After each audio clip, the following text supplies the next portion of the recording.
This is the pre-show. We are about to jump into Falcon and Winter Soldier. If you have not watched episode 2 just yet, this is your opportunity to go and stop this, pause this, go check out the show. Otherwise, you're going to enjoy some heavy spoilers from Halo and Kurtman. We're going to bring it to you live. We're going to bring it to you raw. We're going to share our opinions, our thoughts, and we're going to give you our review on the whole thing as well.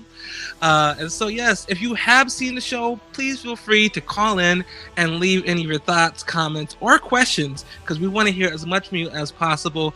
If you want to find us outside of the Stereo app, we are on Anchor, Spotify, and many other platforms that do podcasting as well. You can join our Super Scene 113 community, where you can share your thoughts, your predictions, and your ratings as well, and keep the conversation going on Facebook. So yeah, once again, thank you so much for joining us. Falcon and Winter Soldier, that is what we're talking about today, and I'm about to hit the introduction. Before we do that, Kurtman, how are you doing today, bro? Yeah, I'm good, bro. I can't complain. So yeah, I'm keeping well. How are you? I feel a little bit more, uplifted, a little bit more joyful, Okay. That's good. It's gonna be an interesting show today, by the sounds of it. I'm gonna bring you right down. Okay, so I am Halo, and this is... Wait, I thought I was Halo. Dude, we talked about this. I'm joking. I'm Kurt, man. Well, the real Halo, please stand up. Please stand up. And welcome to Scene Screen, where we talk about scenes from both the big and small screens.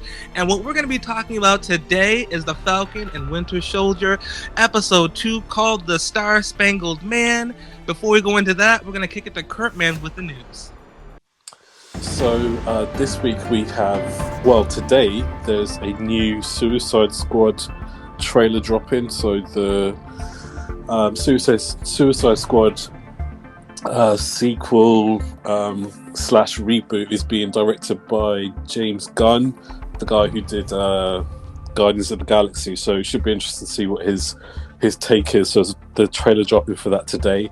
The new Kong versus Godzilla movie, that's out on Thursday. So we hope to watch that and do a review of that fairly soon.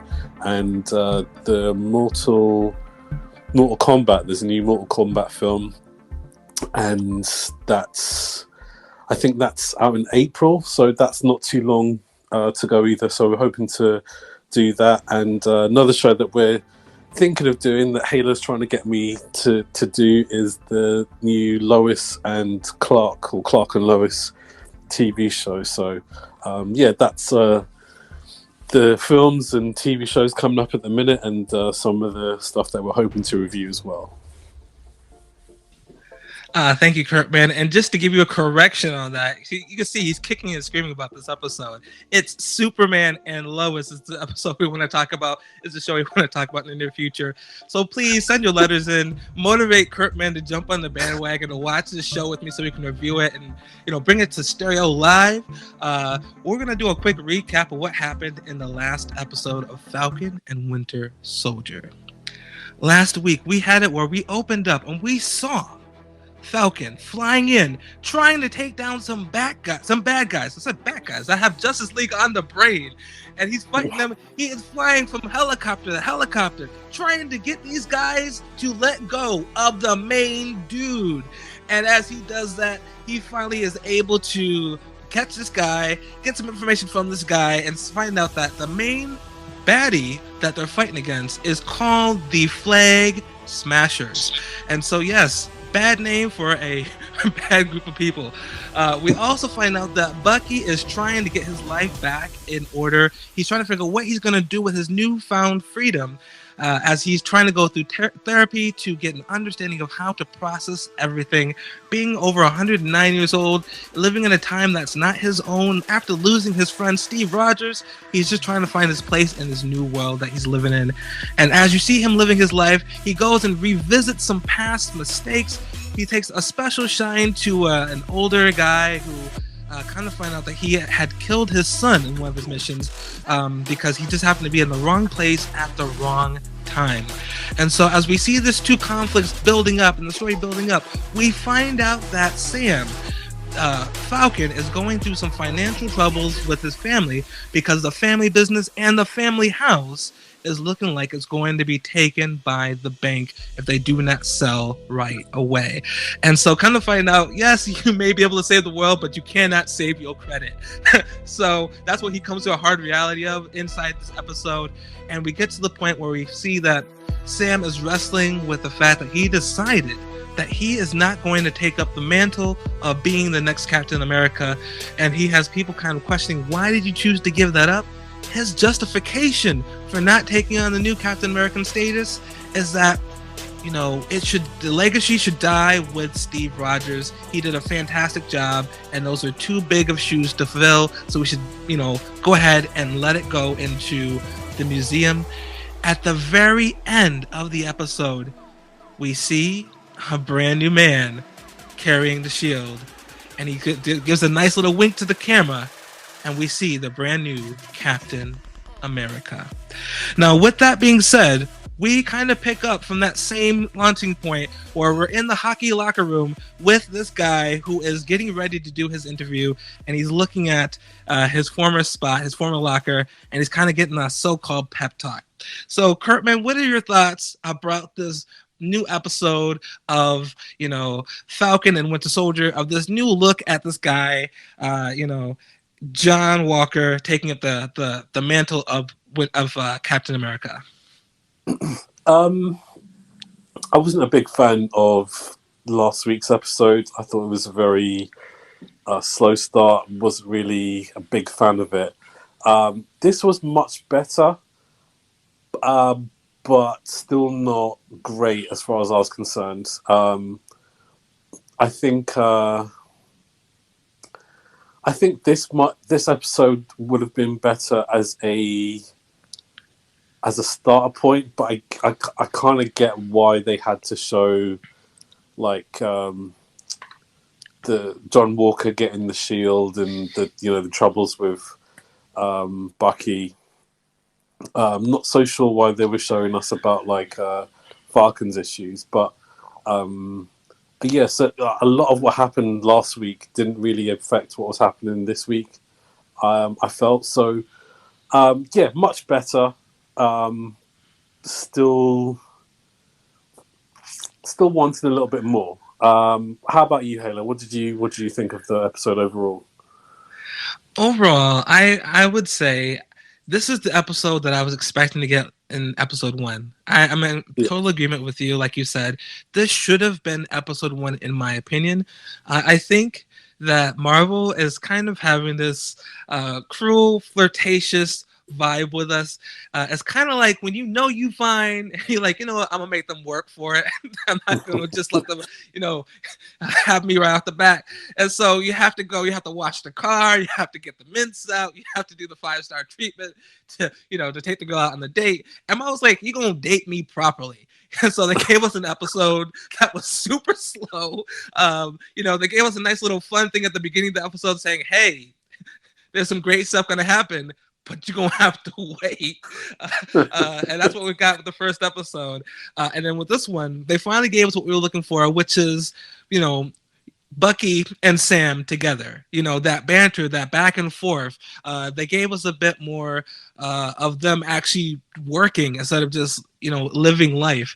And so I thought that the balance between their work-life balance was better. I thought that the chemistry was good because they put them together. And I think that they did a good job giving us a little bit more of a faster pace that we needed for this, I think, 6-episode stretch they're in for. Yeah, I think I kind of question the first episode even more now because it's only 6 episodes. We're kind of heading to the halfway point next week, and then we're going to start looking to wrap things up. So yeah, that's why I kind of struggled with the first episode a little bit because I don't think it really set the tone properly. But yeah, I guess. What I would like to ask you from the get-go is what did you think of the John Walker character? I'm not gonna call him the name they give him in the show because he's not. So I'm just gonna refer to him as John Walker. No, all right. So my understanding of the character is this: is that you have this guy who is, he's been offered the job as Captain America. It's a great opportunity. He's always looked up to Captain America. He says in his interview when he's taking on the mantle, and I think from his point of view, you're going to have to be able to shake things up. You're going to have to be able to do things your way, because when you try to take on a leadership position and try to fill the shoes of who came before you, you automatically fail. So you have to do it your way. So looking at it from that point of view, I can kind of completely get where he's coming from. I just thought it was an interesting approach because you have, you know, John Walker, and then you have Lamar, which is this team, this duo that's on the show. And then if you mirror that, you have Sam and you have Bucky. You know, two people who are good friends. John Walker and Lamar, and then you have two people who are kind of like frenemies. You know, with Sam and Bucky.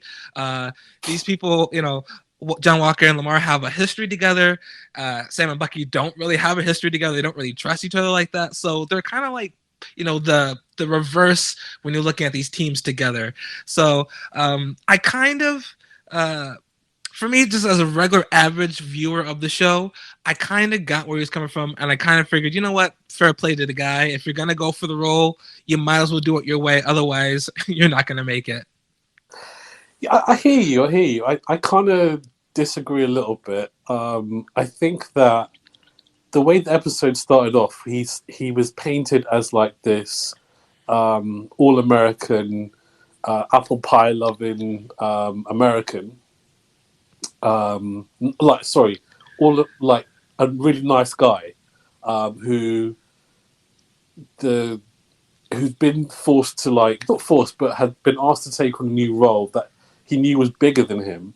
So you kind of see like the humility and like the support of his wife and his best friend at the start of the episode, and then he just does like a complete 180 during the episode, where he just becomes a complete jerk. And I don't understand how we had like a nice guy at the start, and by the end of the episode, we're like, this guy's an idiot. I thought that was a little bit rushed. I didn't really get how we went there, how we did that kind of turn so quickly. So that was why I wanted to ask you that, because I didn't feel like that really worked as well. But having said that, like he was enough of an idiot for me to dislike him. So it was good acting. I will give him that. Okay, so those who are listening, what are your thoughts? Do you think that he went from, humble guy to complete jerk in the episode? I kind of don't think that he went to complete jerk. I think that he became a bit more arrogant in the show, because in the in the police scene, him getting the camera shots and everything, he did look quite arrogant with the way that he says, "Hey, I don't know, it's on my authority." He's released.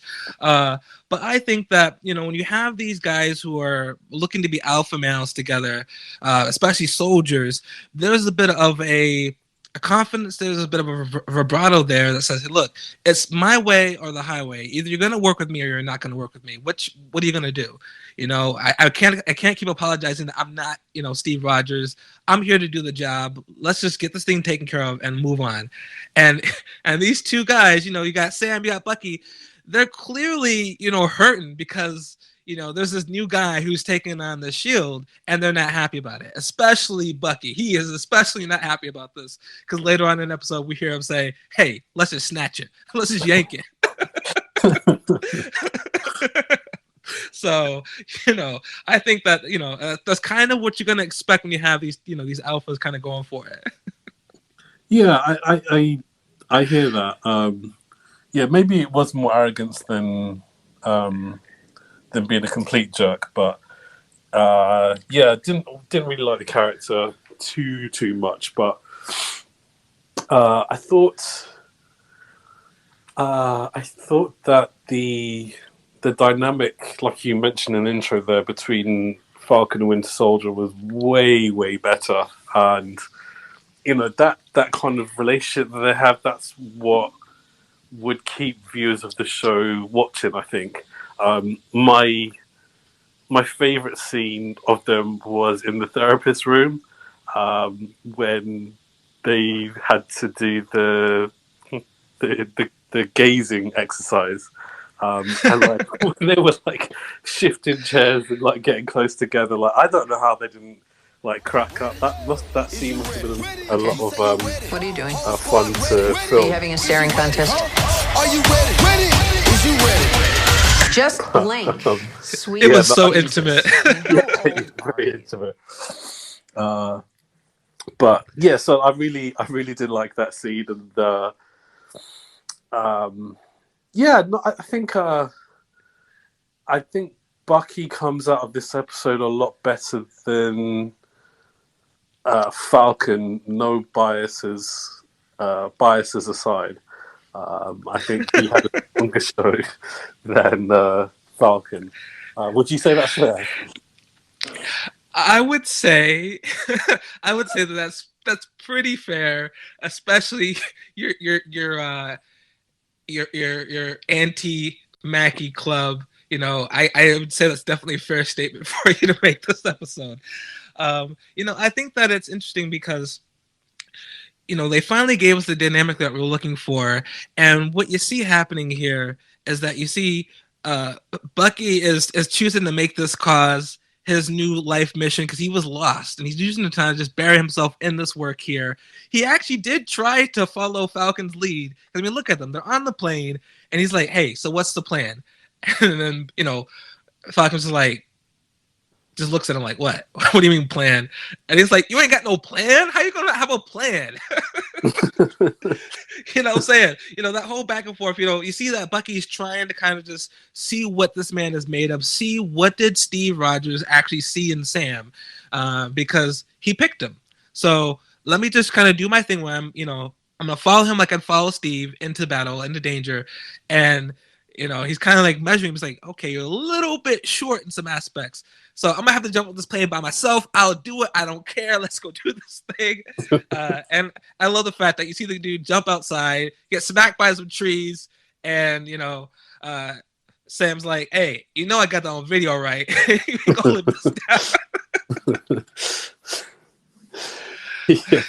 Yeah. I mean, like, you do get the sense that although they are, like, Avenger colleagues and they really don't like each other, like it really did that came out pretty well, and the different styles that the guys have, like Bucky's like, let's, as you say, Bucky's like, let's go, let's do this, and Falcon's more like wants to think things through a bit more. So they what did you think of the action scene where they encountered the flag smashers? So I'm thinking specifically on top of the lorries. Oh, I thought that was deep. So, in case you're not quite sure what we're talking about, which you should be if you watch the show, before they left the warehouse, they thought that there was an actual hostage inside the truck. So we see Bucky, he's running like, Black Panther speeds, jump on the back of one truck, gets inside, says that they're stealing medicine and vaccines. And this girl comes out looking sweet and innocent, just looks at him. And she goes from the innocent look to like the sinister look. And you see Bucky just flying out the truck, smashing into the lorry behind them. And then the fight scene starts there. I thought that whole scene was pretty good. I actually enjoyed that. Seeing that this enhanced soldier, this super soldier, is having difficulties with these other guys means that these people are clearly enhanced as well. The question is, how many people are enhanced? What's going on here? And I really enjoyed that fight scene when the girl smashed Red Wing as well. And he's like, I always wanted to do that. I love that scene. So. Yeah, I thought it was a good scene. It was very chaotic, I think, and there was a lot going on. So I found it hard to focus exactly what was happening because, you had Falcon and Winter Soldier, and then John Walker and Battlestar Galactica.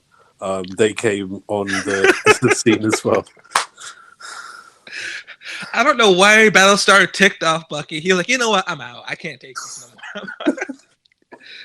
He's like, I'm the only one that wears a star on the arm, and you ain't gonna take my name. Forget that. I'm out of here. Deuces. You hear Battlestar, you hear Galactica. He's like, nah, that's not for me. I'm out. But no, I thought, in my opinion, that was a great way to introduce the teams together. You know, you got John Walker, Captain America, with Battlestar, Lamar hopping on the DeLorean to try to rescue these guys from this fight scene. And I thought it was an interesting way to see how they would actually get on with this enhanced group of soldiers, and to see the chemistry between the soldiers, between them and we'll say, we should call them teams, you know, Team Falcon and Team Cap, I guess, whatever, or Team Walker, since you don't want to say Team Captain America. So you got Team Walker and you got Team Falcon working at it, and I like that you see Bucky catch the shield, pass it over to Walker, and you know, actually working together as a team for that fight scene. So yeah, it's a good potential. Yeah, I don't understand how. Yeah, you're right. I think that there was good potential there in terms of like the team ups between the two teams. I didn't quite understand how Walker was so very good with the shield. Like, we saw like some of the training montages, and you know, his use of the shield was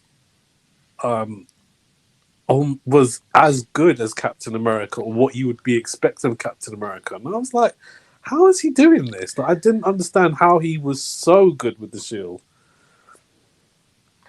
I'm talking about chalk it up to TV magic, man. That's about it, because it's true. Because Captain America, he is the super soldier. He is enhanced in every single way. His reflexes are faster. The way in which he processes things are faster. So you can't really compare them by any stretch of the imagination, because it's Steve Rogers. I mean, he's the man. So even though this dude is supposed to be highly ranked in his intelligence and physicality and everything, you can't touch a super soldier. You just can't. And we saw that at the end of the fight scene when he saved Lamar with the shield. And he gets up there and says, "This is a mistake." He's like, I should have just fell off the truck. I should have went down gracefully. In fact, can I just get off here? Can you pull over? Let me just get off. And that's what I was thinking. Like, Falcon and Winter Soldier were able to hold their own against these guys, but I thought, like, as soon as they engaged with Walker, like, they could just take him out really quickly. So there was just a mismatch between like his abilities with the shield and like his actual physical capabilities. So that didn't make a whole lot of sense to me. But no, it was a good scene overall. It was a good scene. And in the scene as well, we also discovered that they're not bulletproof. They can fight well, but they're still susceptible to die by gunshot wounds, and that's what we saw there. And so maybe if Cap starts busting caps from now on, he might stand a better chance instead of just throwing the shield around. So he's Team Buster Cap. They call me I'm part of the Nines. Oh my days. So what do you think about the big three? What was it? So it was aliens, androids, and or wizards. Yeah, I think that was the line. That was the best line in the show. Like that was pretty funny, and I could see that Falcon and Winter Soldier were talking about it, and then the fact that John Walker brought it up like in a later scene, like you could just see Bucky just like the rage popping out of his eyes. So that was a funny line. And also, there was a slight mention to a possible new name of the Winter Soldier as well when they were in the warehouse. He says, "Oh, look at you! What are you, the White Panther?" He says, "More like White Wolf." And I was like, "What?" So, yes, is there like any type of relation with that? Yes, that's a nod to the comics. I think in the comics he did go to Wakanda and get his arm, etc. And he operated there as a hero for a little while as White Wolf. So that's why he said that, because that's what he would have been going as whilst he was in Wakanda and like getting his mind back. So yeah, that's just a shout. That's kind of like a little Easter egg for the comic book fans. Not for the comic book fans, for those that are like that were like deep into the comics.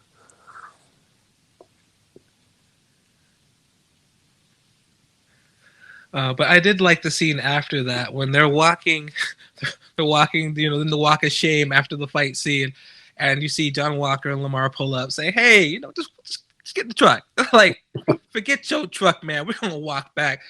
Falcon could have flown them back. I don't know why they decided to walk. But yeah, so I like the little back and forth there, and the fact that they got in the truck. We found out a little bit more information about the, I think it's the GPC, I think it is. Let's see. GPC. Oh, sorry, the GRC, the Global Repatriation Oh Council. yes, yeah. You see, what do you think about the GRC? I just feel like it's just a plot device that's probably there for the Falcon story arc. So whatever this fund is will probably be changed by the end of this season, and Falcon's sister will be able to access money more regularly. So I think it's just a device to kind of, ultimately help resolve his sister situation. That's the way I see it. I'm a bit thinking that these people are the true bad guys in the situation. Because did you not notice when the Flag Smashers went to the internet cafe for their hideout, they said people are calling you the next Robin Hood. And Yes. at the end of the scene, when they're getting ready to fly off, the people who are the brokers, they look like government people. They had soldier gear on, and at the end when the guy's on the phone, he looked like he was like a CIA agent or a Fed or something. So I think that the GRC is actually the real bad guys, and the Flag Smashers will, in the end, become the good group to work with. So they're gonna flip sides. Okay, that's interesting. Yeah, that could work. Yeah, no, I like that idea. That's pretty cool. What did you think of the scene with Isaiah? Oh, dude, that was deep. That was deep. So, Isaiah is apparently another super soldier from back in the 50s, I think, right? And they're saying that he was sent out to go and fight Winter Soldier when he was out there wreaking havoc on everything.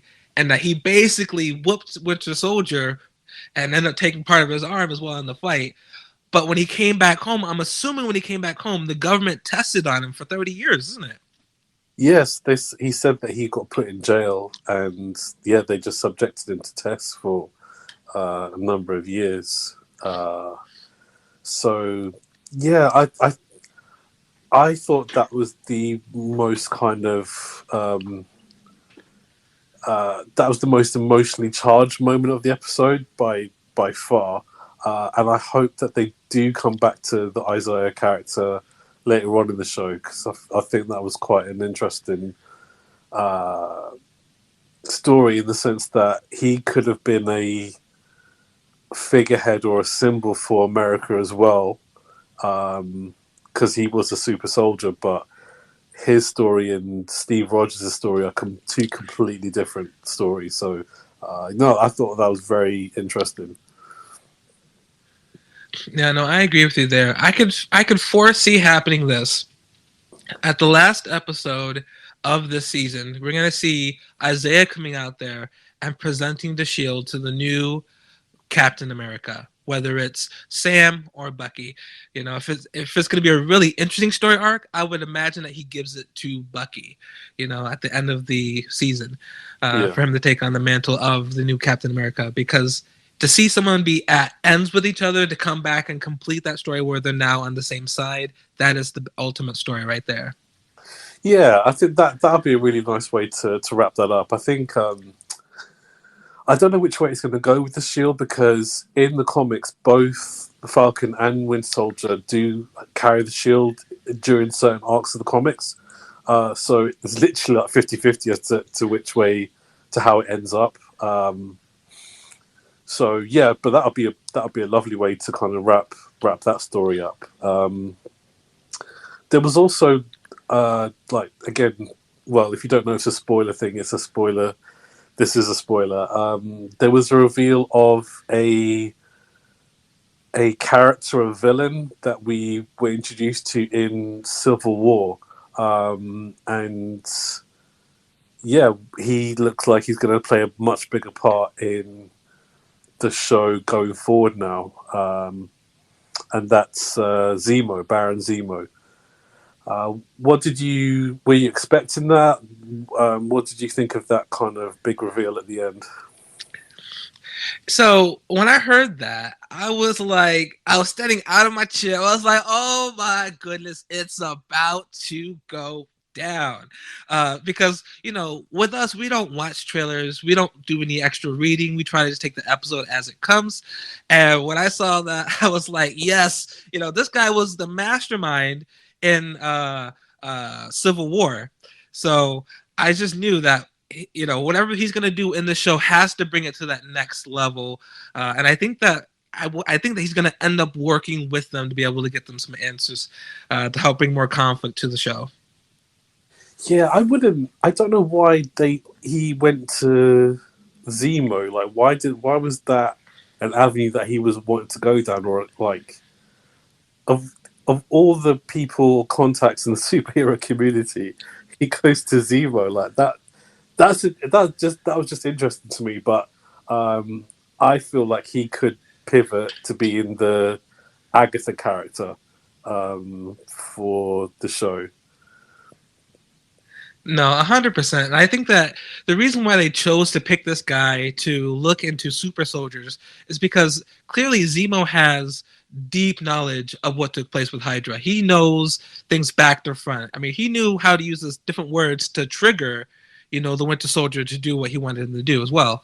So, this guy knows stuff. So it makes sense that they bring him back into the show. Yeah, no, that's fair. Yeah, I think we've got a couple of comments here. Do you want to take them, Halo? Excuse me, are you lot talking about Margaret from the film, or is it just going to be about the Falcon soldiers? I'm not entirely sure. Okay, next comment. Ooh, another Falcon and Winter Soldier podcast? Let me follow you too. And just thank you very Thanks, much, Alex. my friends. And to Oliver, yes, we're specifically talking about Margaret. Margaret is the main person that we are interested in talking about. Forget Falcon, forget Winter Soldier, forget Captain America, forget Battlestar. It's all about Margaret. She's at home making them cookies. She's in the next podcast. It was Margaret all along.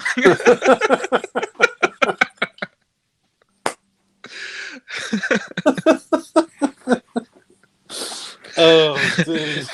She's the true power broker. She's the one that's behind, the flag smashers. Margaret is the true villain, and we just had a true spoiler here on the Scene 113 show. So yes, you heard it here first. When episode 6 comes out, do not be surprised that Margaret was the one behind the mask. One thing that I thought was very interesting was you see that Bucky is in jail. It was interesting. Like we said, we're at Isaiah's house. We see them come out. We see them having like a small little argument. And then the police show up and they're trying to de-escalate the situation by saying, "Sir, calm down. Sir." He's like, let me calm down. I am calm. And so clearly they're trying to bring in the whole racial profiling thing. And I thought that was an interesting way to try to interpret some of the stuff that's happening culturally in America. And once again, with the little conversation before then as well, Black Falcon. What do you mean Black Falcon? That's like me calling you Black Kid. So what were your thoughts on that? That just highlighted to me again how much I don't like Anthony Mackie. I saw the scene and I was like, that didn't work for me personally. I was like, oh, here we go again. It's Anthony Mackie in his prime. I didn't really like that scene personally, but I get why they put it in, and he just doesn't deliver the line, man. He's so like, I just don't like his delivery. But yeah, that's just me. I don't want to go into this again. I can feel the darkness coming again, bro. So I'm trying to stay in the light. What's that line from Black Widow to Hulk? Hey, big guy. The sun's getting real low.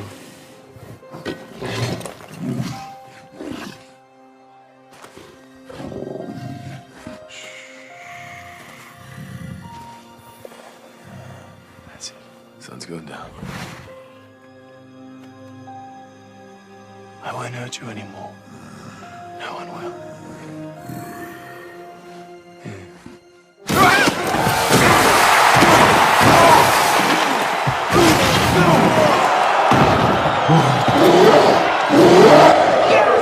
That's how it feels! Contain the rage inside. Contain the rage inside. But yeah, no, I thought it was interesting that you see this brought up in the show.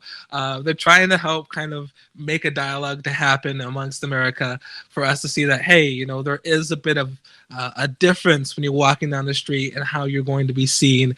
And I kind of thought that it was interesting how they started off with the bank scene where it doesn't matter that you're out there saving the world, you know, they are going to look at you and say, hey, if you don't have things in order, we are going to make sure that you don't get the benefits that you could get, even though you're doing this. And even though he's out there saving the world, when he comes home, he's still seen as just another black guy walking down the street. And so I thought it was interesting how at the end of it, we see Bucky being arrested because he skipped out on his therapy. I completely forgot that he might have therapy. So for him to go to jail for that, I thought that was quite deep. I was like, oh, man. But they said it's just like, you know, skipping your parole check. So yeah. Deep.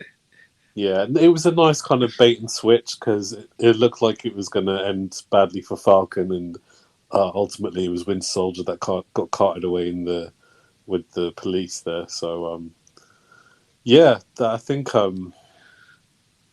those are the we've covered the main plot points. Actually, I was going to ask you, what were your thoughts on the motivation behind the Flag Smashers? Did you pick up anything in this episode? No, not especially. I think that I guess they are looking for like the whole life during the blip, or it is during the blip, isn't it? That they want things to return to. So. I'm still a little bit unclear as to what that means exactly. And I feel like they are going to end up being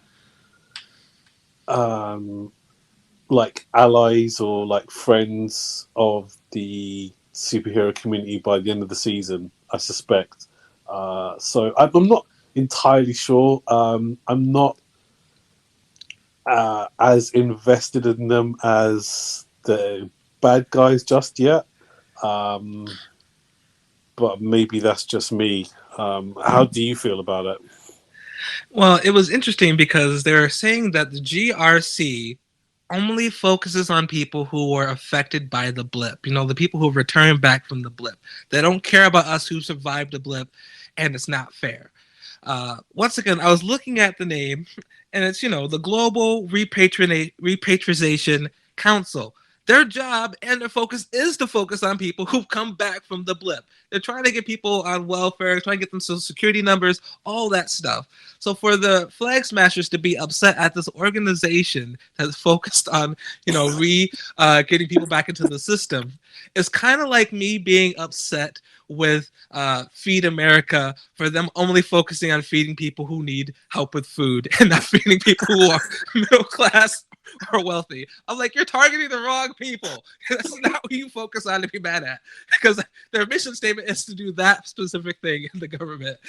So I kind of laughed at that. Maybe I misunderstood their focus, but I kind of thought that was very laughable in my opinion.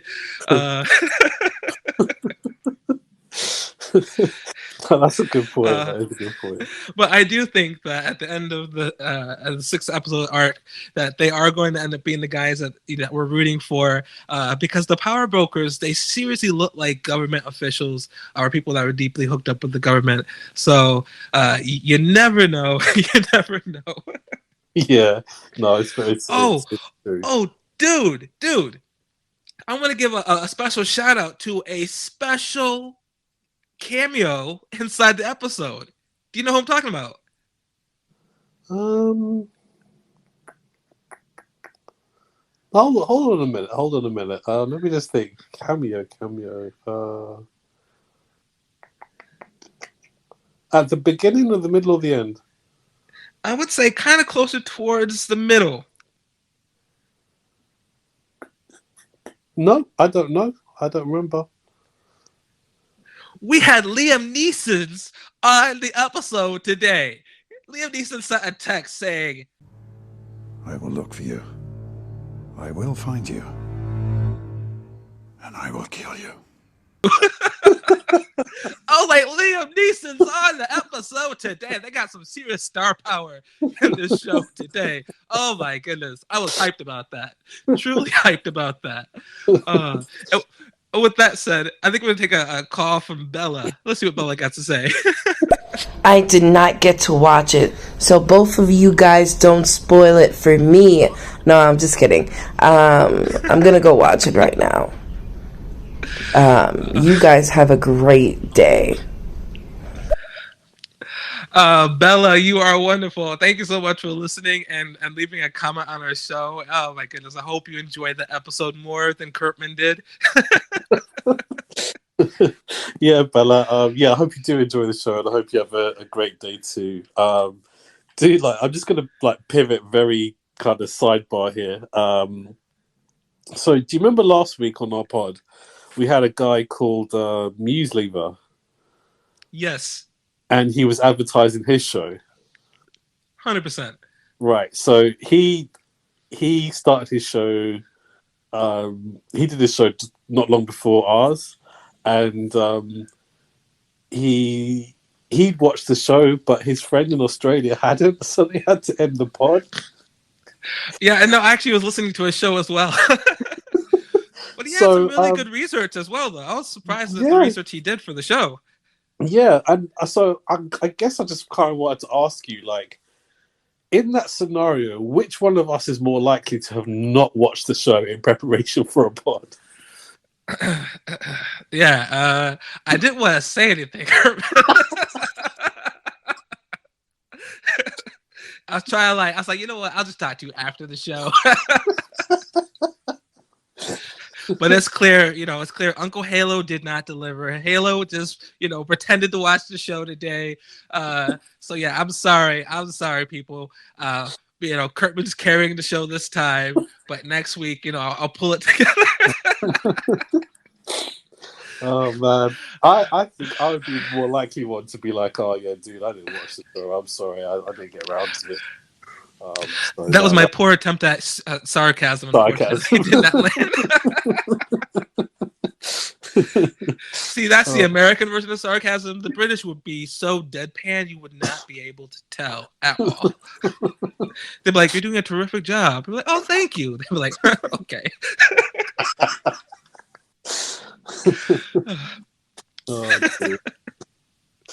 So, a quick question for you.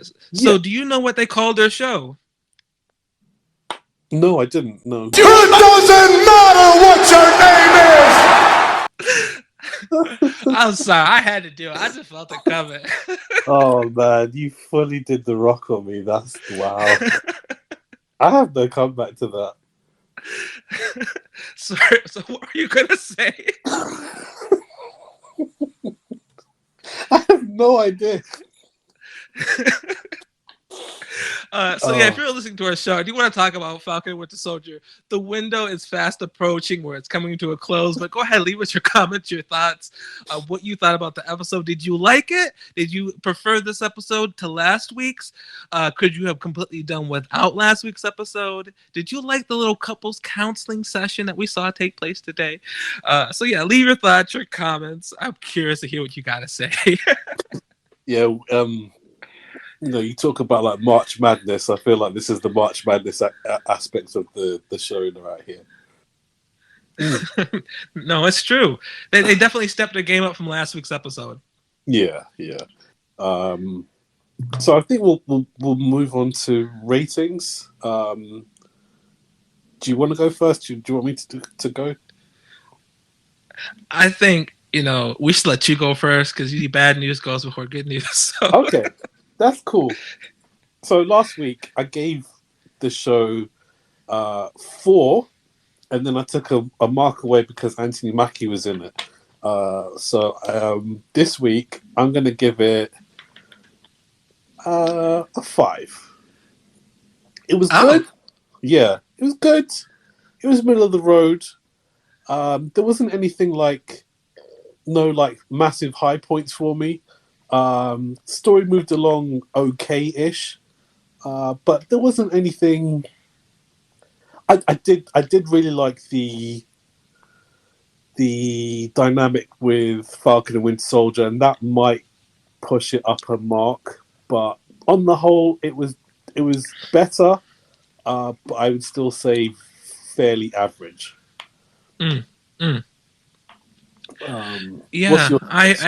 I hear that, dude. I completely hear what you're saying.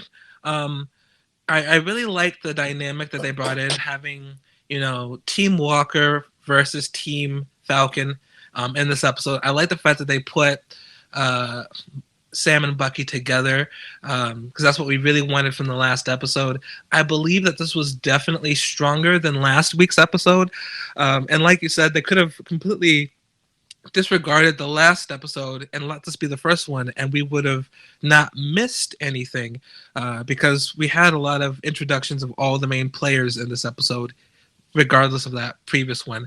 So it's funny. I was actually going to say 5 as well.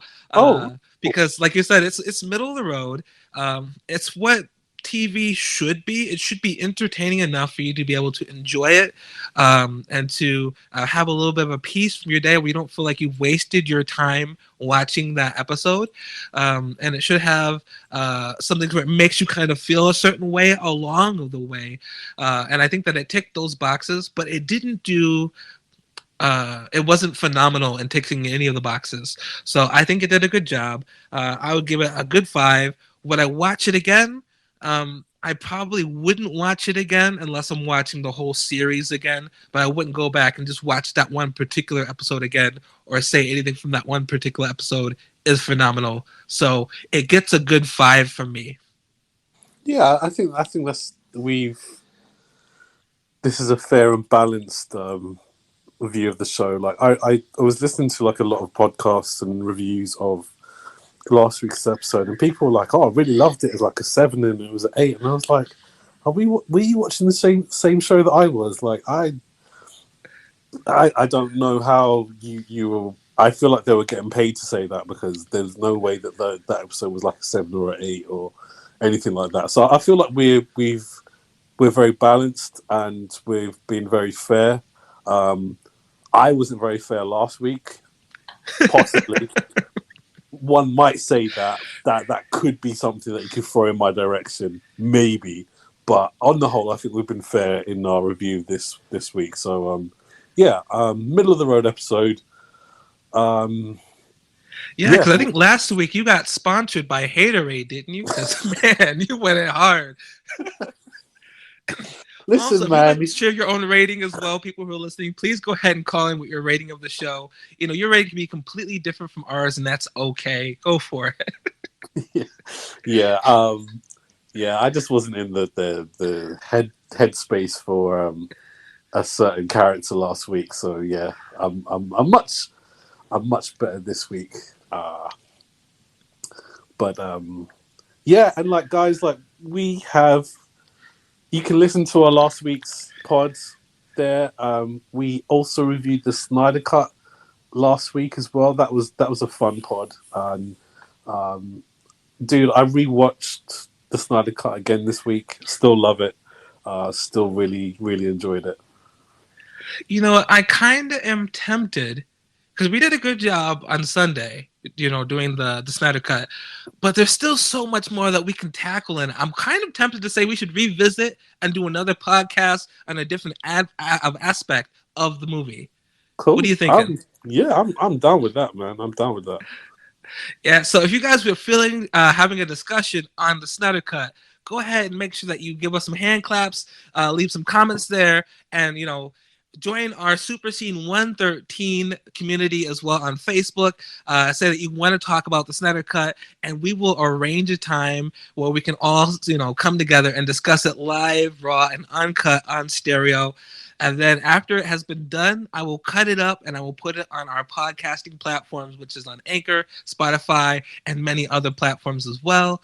It seems like we have someone who's very interested in the comments. So let's go ahead and see what they got to say. I wouldn't say it was a 10, but also wouldn't say it's a 5. I give it about a 7. About a 7 or 8. Had some good action in it. It was kind of gave you a little peek into what's coming, into the road where we're going. And I like the humor in it, I give it about a 7 or 8, middle of the road. Actually, you know what? I'll go with a 7.5, just to be fair. I'll give it a 7.5. I'm not mad with that. I feel like Shem Listens is right. The humor in it was much better this week. The action, I guess there was only really each episode's only had one major action scene. Like with last week was the Falcon, and this week was the lorry fight. And yeah, I think it was probably better than the last week's one. So I'm not mad with that opinion at all. But for me personally, it was still very average. Shem Listens, welcome back to the show. Oh, Shem, we missed you, man. So glad to see you on the comments. Once again, I agree with Kurtman. That is a fair assessment. The only reason why I wouldn't say that it's an 8 is because, once again, look at 5 is average. Average isn't that bad. Average is like you'll sit down, you'll watch it. It didn't change your life, but it didn't ruin your day. That's average. You know what I'm saying? An 8, that's something where you're like, wow, that was good. I'm going to be thinking about that for a bit of time. I'm going to be talking about that for a little while. And that's why I'd say, the Snyder Cut, that's right up there with it. I'd say the Snyder Cut is a 9. I would be talking about that. I'd be willing to sit through that whole thing again. I would go back for certain points of the movie even. But yeah, I mean, your rating is your rating. No matter how inaccurate it is, it's your rating. Chef, I'm just playing with you, man. But yeah, so thank you so much for sharing your thoughts. If anyone else got a thought, go ahead and hit us in the comment section. We are looking forward to hearing it. Yeah, man. So, we hope to be we'll be back next week for episode 3.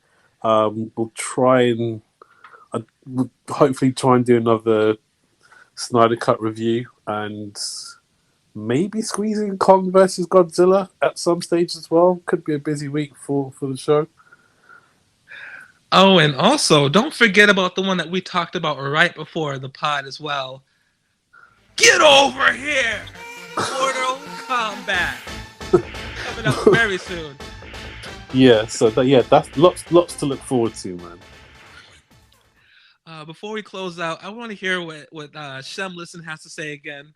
So we're going to hear him one more time. Now, as far as the Snyder Cut, I give that one about an 8. There were some scenes that could have been left on the cutting floor, in my opinion. Like the whole singing to Aquaman, that was a little weird, a little bugged out. There were a lot of scenes that were in there that didn't have to be in there, as far as the Snyder Cut is concerned, in my opinion. But I give Snyder Cut about an 8, though. I was pleased with it, though. I was much more pleased with it than the original release that came out in theaters. It's funny. I actually forgot about the singing to Aquaman scene. That was weird. That was very weird. That was very stalker-ish. She's singing. She picks up the clothes like, my precious. She starts sniffing it. I'm like, dude, what are you doing? Yeah, that was It smells like kelp. It smells like kelp. I love it.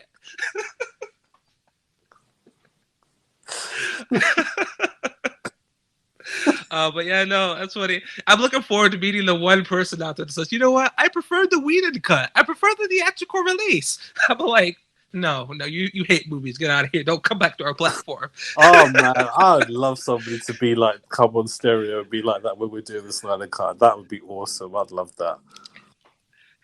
They'd be like, I liked Whedon's interpretation of Batman and everything. It was just so on point. I'm like, you know what? I will find you and I will say, have a nice day. Well, thank you very much. And with that, we have one more comment. Let's see what they got to say.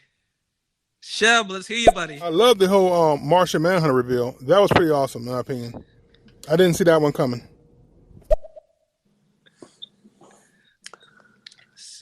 See, Sheb is itching to talk about Justice League. If you too would like to catch us on Justice League, like I said, you can listen to our previous podcast that we did. It's actually up here on the Stereo app. You can listen to that right now, live and uncut. The edited version is coming to Anchor, Spotify very soon. And we are looking at possibly revisiting Justice League, the Snyder Cut again. So once again, if you want to be part of that conversation, go to Super Scene 113 on Facebook and join our superhero community. Leave your thoughts, your predictions, your ratings, and keep the conversation going. And we will schedule a time where we can meet up and talk about it live, raw, and uncut on the Stereo app once again. Dude, that's been a pleasure. And I look forward to reviewing episode 3 next week. With that being said, I am Halo. This is Kurt, man. And remember, thanks, Doc, for making it weird. I feel much better. I have a feeling they might be a part of the Big Three. What Big Three? The Big Three. What Big Three? Androids, aliens, and wizards. That's not a thing. That's definitely a thing. No, it's not. So every time we fight one of the three. So who are you fighting now, Gandalf? How do you know about Gandalf? I read The Hobbit in 1937 when it first came out. So you see my point? No, I don't. There are no wizards. Doctor Strange is a sorcerer. A sorcerer is a wizard without a hat. Think about it, right? I'm right. I just came up with that. It's crazy. But look, that's not the point. These guys aren't magical. All right? They use brute force, just like you. The incredibly annoying guy in front of me with the staring problem. I'm coming with you. No, you're not.